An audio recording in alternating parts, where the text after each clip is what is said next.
বাঙালির কাছে নর্থ বেঙ্গল বলতেই যেটা মনে পড়ে সেটা হলো সকালে ঘুম থেকে উঠেই চোখের সামনে ঝকঝকে গোটা কাঞ্চনজঙ্ঘা রেঞ্জ দেখতে পাওয়া।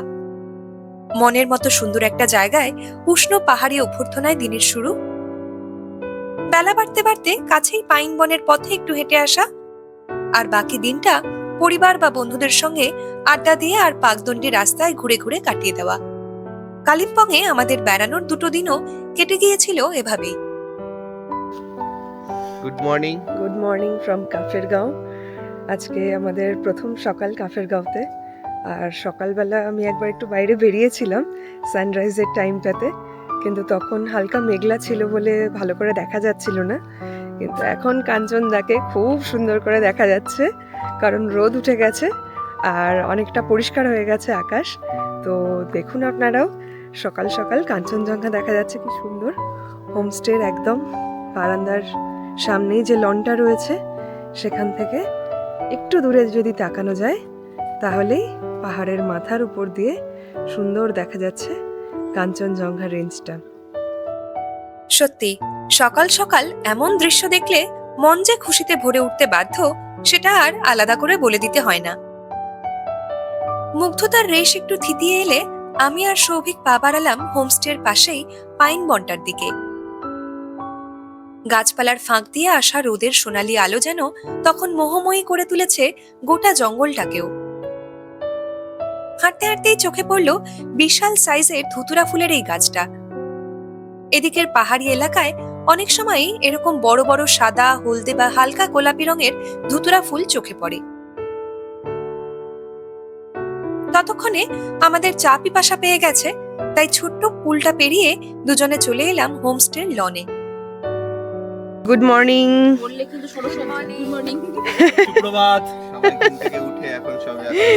চায়ের পালা চলছে সবার, যদিও এখনো সবাই বাইরে আসেনি এখনো, তবে চায়ের চুস্কি নিতে নিতে আমরা একটুখানি কাঞ্চনজঙ্ঘা দেখছি, ছবি টবি তোলা চলছে। সবাই ব্রেকফাস্ট টেবিলে বসে গেছে, ব্রেকফাস্ট চলছে, তারপর আমরা বেরোবো। কি খাচ্ছিস রে তোরা? লুচি, আলুর তরকারি, ডিম সেদ্ধ। বাহ, এখন ডিম চলছে, ডিম চলছে, ম্যাগি। আচ্ছা, ফুলকো ফুলকো লুচি। বাহ, সুন্দর আলুর তরকারি। আচ্ছা, আর একটা করে ডিম সেদ্ধ, আর ম্যাগি অপশন আছে। অপশন ম্যাগি আছে। খুব ভালো, বেশ, আমরাও তাহলে বসে যাই এবার। যত বেলা বাড়ছে কাঞ্চনজঙ্ঘা রেঞ্জটা আরো পরিষ্কার হচ্ছে আর দেখতে আরো সুন্দর লাগছে। ছোটবেলা থেকে যতবারই দার্জিলিং এর দিকে আসি না কেন, এই দৃশ্য কিন্তু কখনোই বাঙালির কাছে পুরনো হওয়ার নয়। যতবার দেখি ততবার আমার নতুন করে ভালো লাগা কাজ করে, আর অসাধারণ এই দৃশ্য। আমরা এখন বেরিয়ে পড়েছি ডেলো পার্কের পথে, আর একটু পরেই আমরা পৌঁছে যাব ডেলো পাহাড়ে। ওখানে আজকে বেশ খানিকটা সময় আমরা কাটাবো আর চারপাশটা একটু ঘুরে দেখবো। আজকে আমাদের সাইট সিইং প্ল্যান আপাতত এই রয়েছে। কাফেরগাঁওতে আমরা যেখানে আছি সেখান থেকে ডেলো পার্ক যেতে সময় লাগবে প্রায় ঘন্টা দেড়েক, আর সেখানে পৌঁছে পুরো জায়গাটা ঘুরে দেখতেও বেশ খানিকটা সময় লাগবে। তাই এবার ইচ্ছে করেই আমরা বেশি হেক্টিক প্ল্যান রাখিনি। ঘন সবুজে ঘেরা আঁকাবাঁকা পাহাড়ি পথের সৌন্দর্য উপভোগ করতে করতে একসময় আমরা পৌঁছে গেলাম পার্কের কাছে। গাড়ি থেকে নেমে আরেক প্রস্থ চা খেয়ে আমরা এগোলাম গেটের দিকে। মেইন গেটের আগেই বাঁদিকে রয়েছে প্যারাগ্লাইডিং বুকিং অফিস। উৎসাহী টুরিস্টদের জন্য এখানে রয়েছে বিভিন্ন রেঞ্জ আর বিভিন্ন দামের প্যারাগ্লাইডিং এর অপশন। মিডিয়াম রেঞ্জে 6 কিলোমিটারের বুকিং পার হেড 3000 টাকা, আর লং রেঞ্জে 15 কিলোমিটারের পার হেড বুকিং রয়েছে 5000 টাকায়। আর সেই সঙ্গে গোপ্রো ভিডিও রেকর্ডিং এর জন্য পার হেড বুকিং রয়েছে 500 টাকা করে। এছাড়া কালিম্পং এর অন্যান্য জায়গার বিভিন্ন নেচার রিসর্টের বুকিং ইনফরমেশনও পাওয়া যাবে এই অফিসে। পার্কে ঢোকার আগেই আরেকবার দাঁড়িয়ে পড়তে হলো লোকাল হ্যান্ডিক্রাফটস এর দোকানের সামনে। নানান জিনিসের রঙিন পসরা সাজিয়ে বসেছে দোকানগুলো, আর সেগুলো অনায়াসে দৃষ্টি আকর্ষণ করে বাচ্চা বুড়ো সবার। আমি আর সৌভিকও বেশ সস্তায় একটা ইয়ারব্যান্ড আর একটা স্টুল কিনে ফেললাম এখান থেকে। টুকটাক কেনাকাটা সেরে গেট পেরিয়ে টিকিট কেটে আমরা ঢুকে পড়লাম পার্কে। ডেলো পার্কে এন্ট্রি ফি পার হেড 20 টাকা করে, আর পার্ক খোলা থাকে সকাল 9টা থেকে বিকেল 5টা পর্যন্ত। পার্কে ঢুকতেই চারিদিকের পাইন বনের সৌন্দর্য মন কেড়ে নিল সবার। আমরা এখন ঘুরছি ডেলো পার্ক, আর এখানে এসে আমাদের বেশ সুন্দর লাগছে। আমি এর আগে এখানে এসেছিলাম অনেক 2017 কি 2018, তো তখন আমি প্যারাগ্লাইডিংও করেছিলাম এখান থেকে। তোমার কলেজের বন্ধুদের সঙ্গে এসেছিলে? কলেজের বন্ধুদের সাথে এসেছিলাম। তো আমি এসেছিলাম 2011 সাল নাগাদ। আমি এসেছি মা বাবা বোনের সঙ্গে, এতদিন পরে আবার আসা, এবার পাড়ার বন্ধুদের সঙ্গে। তো আলাদা রকম একটা ভালো লাগা কাজ করছে এতদিন পর এসে, কারণ সেই পুরনো মেমোরিজগুলো আসছে দুজনেরই। আর এখন বন্ধুদের সঙ্গে এসে একটা অন্যরকম ভালো লাগা কাজ করছে। তখন এসেছিলাম ফ্যামিলির সঙ্গে, এখন বন্ধুদের সঙ্গে, তো বেশ ভালোই লাগছে। অনেকটা সময় হাতে আছে, তো আমরা একটু রিল্যাক্সডভাবেই ঘুরবো। আর পার্কটাও বেশ বড়, সময় তো লাগবেই, ছবি তোলা হবে।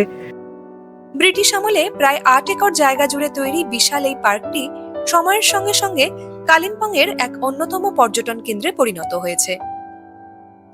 প্রায় সারা বছর জুড়েই নানান রঙিন ফুলের সমাহারে সেজে থাকে গোটা পার্কটা। তবে মার্চ এপ্রিল মাসে পাহাড়ি ফুলের স্বর্গোদ্যানে পরিণত হয়ে ওঠে এই জায়গাটা। হেঁটে দেখার পাশাপাশি ঘোড়ায় চড়েও টুরিস্টরা ঘুরতে পারেন ডেলো পার্কে। हॉर्स राइडिंग का कितना भैया? हॉर्स राइडिंग का आप लोग इधर स्मॉल राइड करेगा तो 150 है। अच्छा आप लोग नीचे से गार्डन एरिया घूमेगा तो आपका 750 है। अच्छा यहाँ से पैराग्लाइडिंग टू डेलो करेगा तो 1050 रुपीज। अच्छा अच्छा, अलग अलग जगह अलग अलग। हाँ हाँ ठीक आप है। यहाँ स्मॉल राइड करेगा तो एक फिक्स रेट जैसा है, आप चढ़ेगा अच्छा। भी 150, बच्चा चढ़ेगा भी 150 ऐसा। अच्छा अच्छा अच्छा, ठीक है, थैंक यू। Thank you. এই পার্কের আরেক অন্যতম আকর্ষণ পশ্চিমবঙ্গ সরকার পরিচালিত ডেলো টুরিস্ট লজ, যেটি রয়েছে পার্কের একপাশেই। এখানে থাকতে চাইলে কিন্তু প্রায় মাসখানেক আগে থেকেই বুকিং সেরে রাখতে হবে। বুকিং সংক্রান্ত সমস্ত ইনফরমেশন আপনারা পেয়ে যাবেন ভিডিও ডেসক্রিপশন বক্সে। জানুয়ারির সেকেন্ড উইকেও বেলা বাড়ার সঙ্গে সঙ্গে রোদের যা তাপ বাড়তে লাগলো, তাতে ঘোরাঘুরির মাঝে ছোট্ট একটা আইসক্রিম ব্রেক নিতেই হলো। আইসক্রিম খেতে খেতেই আমাদের নজর গেল আকাশের দিকে। হাওয়ার তালে তালে আকাশের গায়ে তখন ডানা মেলেছে রঙিন সব প্যারাগ্লাইডার, আর নিচ থেকে সেগুলো দেখতেও দারুণ লাগছে। ঘুরতে ঘুরতে আমরা এবার ঢু মারলাম পার্কের পাশেই শোপিস গিফট আইটেমস এর দোকানে। এখানেও বিভিন্ন দামের ছোট বড় নানা রকম জিনিস রয়েছে। বেশ কিছু আইটেম ঘেটে আমার অবশেষে পছন্দ হলো এই ছোট্ট ড্রাগন শোপিসটা।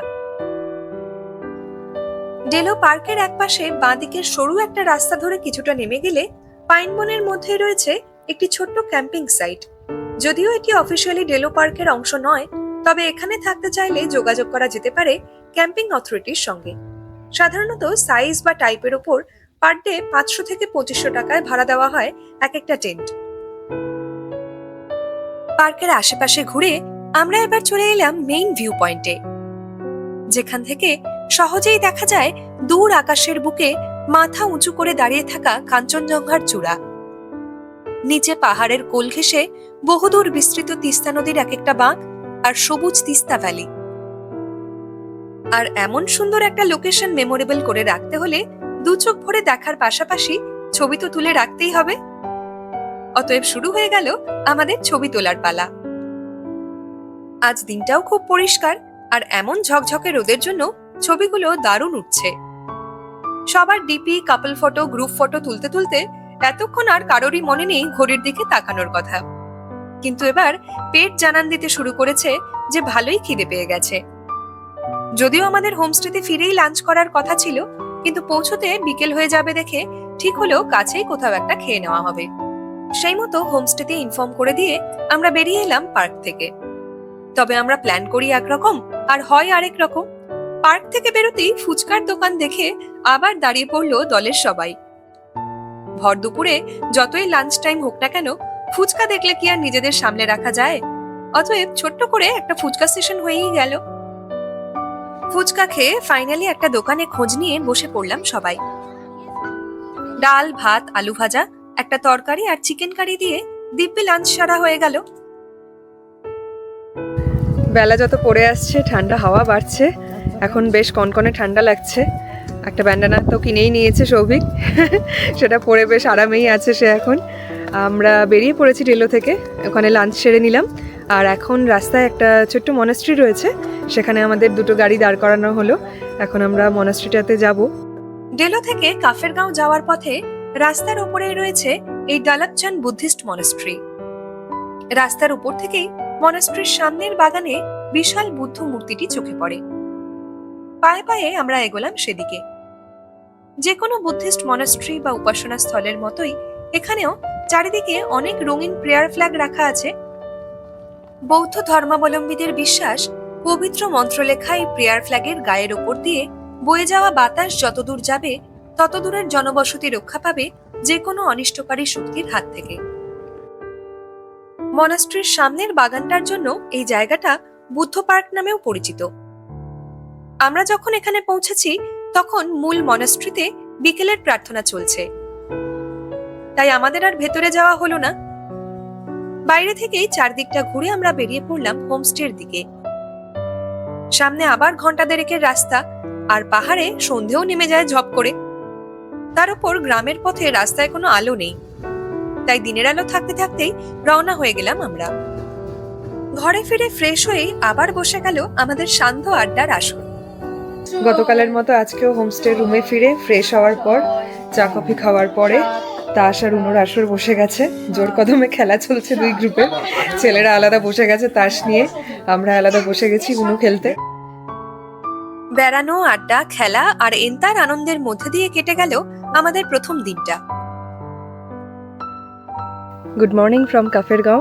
কাফেরগাঁওতে আজ আমাদের সেকেন্ড দিন। গতকাল ভোরে উঠে আমরা সানরাইজ দেখলাম আর সকালের আলোয় কাঞ্চনজঙ্ঘা রেঞ্জটা দেখেছি।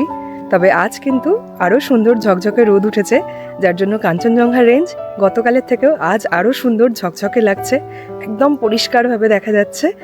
তো সকালে আজকে আর অত ভোরে উঠিনি, কারণ গতকাল রাতে সবাই মিলে উনো খেলা হয়েছে অনেকক্ষণ, আড্ডা মারা হয়েছে অনেক রাত অবধি। তাই ভাবলাম যে আজ একটু রিল্যাক্স করি, একটু ঘুমিয়ে নিই।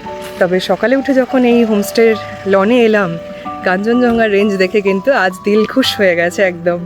আপনারাও দেখুন। লনে এসে দেখি সৌভিক আর অভিনব মুগ্ধ হয়ে তাকিয়ে আছে কাঞ্চনজঙ্ঘার দিকে। আর এই দৃশ্য সত্যি বারবার নতুন করে মুগ্ধ করে দেওয়ার মতোই। ব্রেকফাস্ট টেবিলে ভিড় জমতে শুরু করেছে, যদিও এখনো আমাদের গ্রুপের সবাই এসে পৌঁছায়নি। আজকে আলু পরাটা রয়েছে ব্রেকফাস্টে, তো দারুণ ব্রেকফাস্ট হচ্ছে। আর সেই সঙ্গে রয়েছে মেল্টেড বাটার, ঝাল ঝাল মিক্সড আচার আর দই। সব মিলিয়ে জম্পেশ ব্রেকফাস্ট দিয়ে শুরু হলো আমাদের দ্বিতীয় দিনটা। আমাদের ব্রেকফাস্ট কমপ্লিট। আমরা এখন রেডি হয়ে বেরিয়ে পড়বো কাফেরগাঁও হোমস্টে থেকে।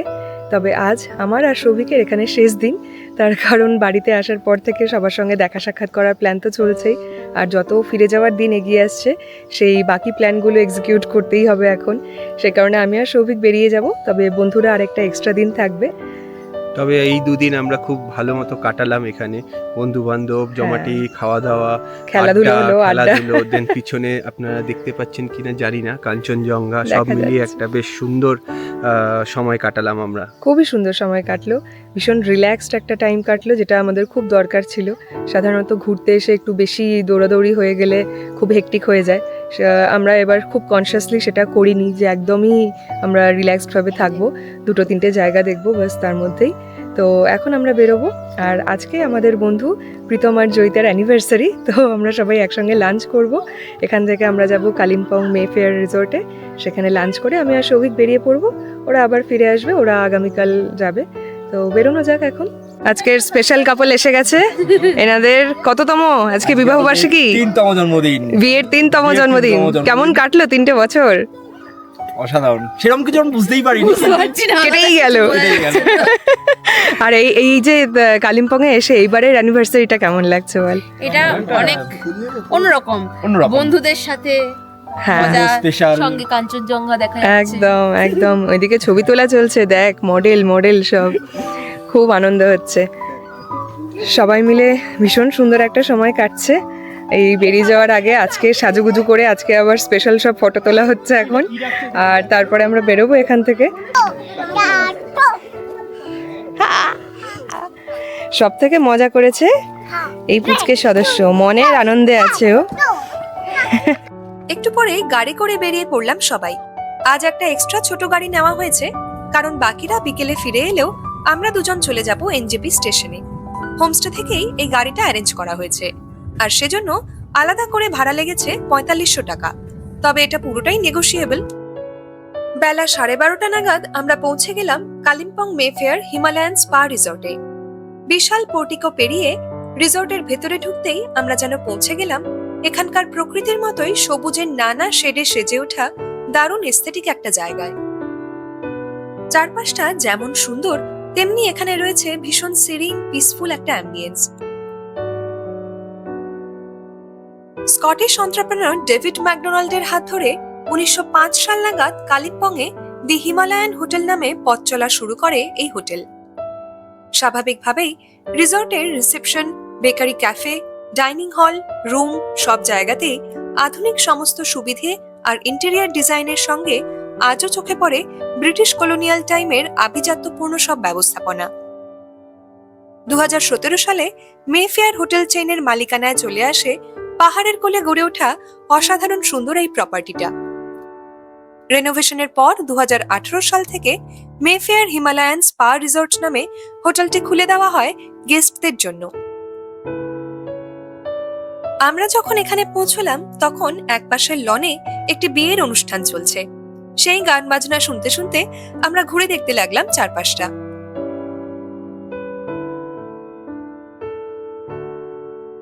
লনের উল্টো দিকেই রয়েছে বিশাল বড় আর সুদৃশ্য ডাইনিং হল। ভেতরে আর বারান্দায় মিলিয়ে একসঙ্গে অনেক গেস্টের বসার আয়োজন রয়েছে এখানে। আর লম্বা টানা বারান্দার শেষ প্রান্তে গিয়ে দাঁড়ালেই সামনে চোখে পড়ছে দূরের নানা পাহাড়ি গ্রাম আর কাঞ্চনজঙ্ঘার চূড়া। সব মিলিয়ে বুঝতেই পারছেন দারুণ একটা লোকেশনে রয়েছে এই রিসর্টটা। এমন একটা জায়গায় কিছু ছবি তো তুলতেই হয়, আর সেই সঙ্গে লনে ঘোরার পাশাপাশি একদিকে রাখা বড় একটি দূরবীনের কাছে চোখ রেখে আরো খানিকটা কাছ থেকে দেখতে পারেন দূরের বরফ ঢাকা কাঞ্চনজঙ্ঘাকে।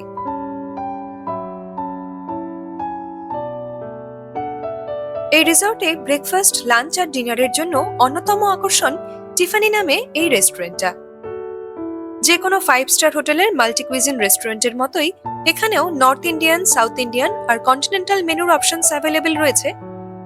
আর সেই সঙ্গে রয়েছে বাফে আর আলা কার্টে বা মেনু থেকে অর্ডার করার অপশন। সাধারণত লাঞ্চ বা ডিনারের জন্য বাফে অপশনে পার হেড 2 থেকে 2500 টাকার মতো খরচা হতে পারে, আর আলা কার্টে অর্ডারের ক্ষেত্রে সেটা কিছুটা পরিবর্তন হয়ে যায়। আমাদের দুজনের ট্রেন ধরার তাড়া থাকায় বন্ধুরা আলা কার্টে অপশন নিলেও আমরা দুজনে ঠিক করলাম বাফেটা নেব। আর বাফেতে প্রচুর অপশনস রয়েছে এখানে।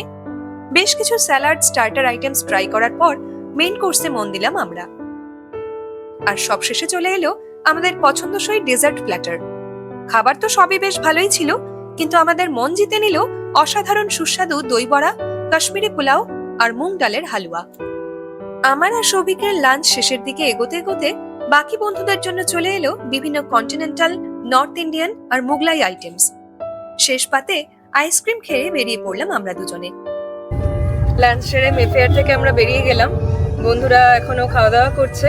ওদের তো আজকে একবারে হোমস্টেতেই ফিরবে ওরা, আর আমাদের যেহেতু ট্রেন ধরার আছে আমরা একটু তাড়াতাড়ি খেয়ে দিয়ে বেরিয়ে পড়লাম, নাহলে আবার সেবক রোডের ওখানে যদি জ্যাম থাকে তাহলে চাপ হয়ে যাবে। হ্যাঁ, কারণ 7:30 নাগাদ রয়েছে আমাদের ট্রেনটা, তো সেই সময়ের মধ্যে পৌঁছতে হবে, গিয়ে টুকটাক একটু খাবার নিতে হবে রাতের জন্য।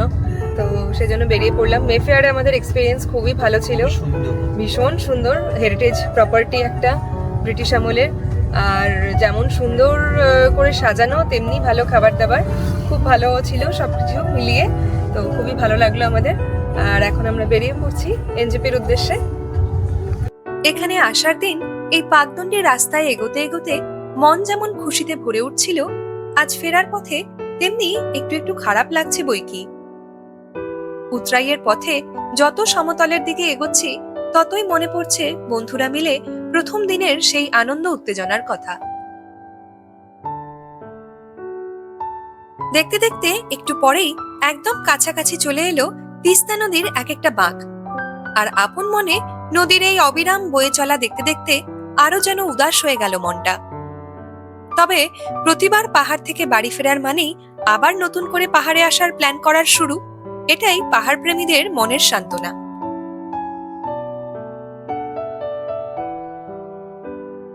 ঘণ্টাখানেকের মধ্যেই বিশাল তেরাইয়ের জঙ্গল পেরিয়ে আমরা পৌঁছে গেলাম এনজেপি স্টেশনে। ফাইনালি আমরা বাড়ির পথে। পৌঁছে গেছি এনজেপি স্টেশনে। আমাদের পৌঁছতে সময় লাগলো প্রায় 3 ঘন্টা মতন। মাঝখানে হালকা জ্যাম পেয়েছিলাম রাস্তায়। ড্রাইভার বলছিলেন যে অনেক সময় তার থেকেও বেশি সময় লাগে, কারণ প্রচুর গাড়ি থাকলে জ্যাম আরও অনেক সময় হয়ে যায়। কিন্তু লাকিলি আজকে অতটা জ্যাম ছিল না, তো অনেক বেশি সময় লাগেনি, মোটামুটি তাড়াতাড়ি হয়ে গেছে। এখন আর ঘন্টাখানেকের মধ্যে আমাদের ট্রেনও চলে আসবে। তো এখন আমরা এগিয়ে যাচ্ছি প্ল্যাটফর্মের দিকে। আমাদের ট্রেন দার্জিলিং মেল আসবে 12 নম্বর প্ল্যাটফর্মে। এখন লাগেজ নিয়ে নামার জন্য এখানে লিফটের সুবিধা রয়েছে, তো আমরাও লিফটে করেই চলে এলাম প্ল্যাটফর্মে।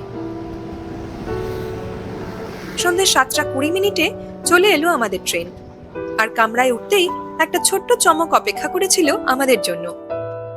এই ট্যুরটা যখন আমরা প্ল্যান করেছিলাম তখন আমরা চেয়েছিলাম দার্জিলিং মেলের একটা কূপ যদি পাওয়া যায়, কিন্তু সেটা তখন টিকিট পাইনি আমরা। কিন্তু অদ্ভুতভাবে আজকে আমরা কূপ না হলেও প্রায় কূপের মতোই একটা কামরা পেয়ে গেছি সেকেন্ড এসিতে। 4950 আমাদের সিট নাম্বার, তো বেশ ভালো একটা সিট পেয়েছি আমরা। জানলার ধার তো আছেই, আর সেই সঙ্গে একটা অনেকটা জায়গা, নিজেদের একটা পার্সোনাল স্পেস মতো আছে, যথেষ্ট স্পেসিয়াস। অসাধারণ এক্সপিরিয়েন্স। আমাদের ট্রেন দার্জিলিং মেল একদম ঠিক সময় মতো সকাল 5টায় আমাদের নামিয়ে দিয়েছে শিয়ালদা স্টেশনে। স্টেশনে নেমে একটু ফ্রেশ হয়ে কফি খেলাম, এবার শান্তিপুর লোকাল ধরেছি। কামরা এখনো পুরো ফাঁকা। তো ফার্স্ট কামরায় আমরা দুজনেই আছি। তো আমরা এবার বাড়ি পৌঁছে যাব আর কিছুক্ষণের মধ্যেই। দারুণ একটা ছুটি কাটালাম বন্ধুদের সঙ্গে, ভীষণ মজা করলাম, খুব সুন্দর রিল্যাক্সড একটা টাইম স্পেন্ড করলাম সবাই মিলে, খুব ভালোভাবে কাটলো। আমাদের চ্যানেল যদি ভালো লেগে থাকে তাহলে আমাদের চ্যানেলটি অবশ্যই সাবস্ক্রাইব করবেন এবং ভিডিওগুলি অবশ্যই লাইক এবং শেয়ার। আর ভালো লাগলে অবশ্যই কমেন্ট করে আমাদেরকে জানাবেন, তাহলে আমরা আরও উৎসাহ পাবো। চলুন দেখা হবে আবার আমাদের পরের ব্লগে। টাটা।